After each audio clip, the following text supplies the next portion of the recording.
প্রাচীন ভারতবর্ষের এক যুগে ভৃগু বংশে জন্ম নিয়েছিলেন মহর্ষি জামদগ্নি ও তার সতীপত্নী রেণুকা দেবী।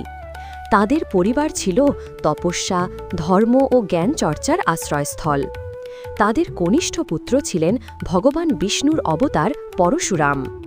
রেণুকা দেবী ছিলেন অপরিসীম সতী ও পবিত্রা।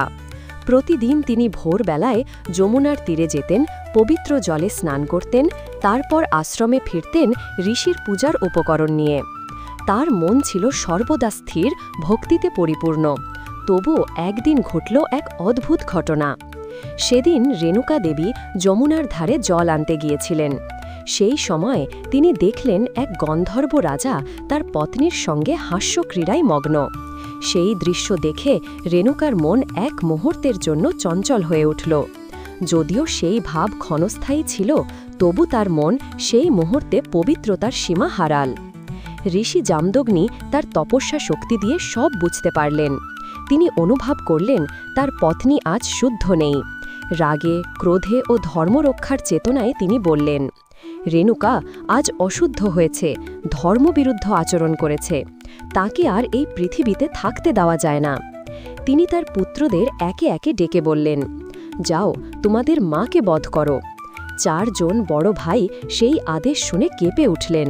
তারা কিছুতেই মায়ের প্রতি অস্ত্র তুলতে পারলেন না। তখন ঋষি তাদের অভিশাপ দিলেন, তারা হোক শক্তিহীন, মূর্খ ও নিষ্ক্রিয়। এরপর তিনি ডেকে পাঠালেন কনিষ্ঠ পুত্র পরশুরামকে। বললেন, হে রাম, আমার আদেশ পালন করো, তোমার মাকে হত্যা করো। পরশুরাম বিন্দুমাত্র দ্বিধা না করে পিতার আদেশ পালন করলেন। নিজ হাতে কুঠার তুলে নিয়ে তিনি মায়ের শিরচ্ছেদ করলেন। ঋষি জামদগ্নি তখন শান্ত হলেন। তিনি সন্তুষ্ট হয়ে বললেন, হে রাম, তুমি আমার কথায় অনুগত থেকেছ। আমি তোমাকে বর দেব, যা চাও বলো।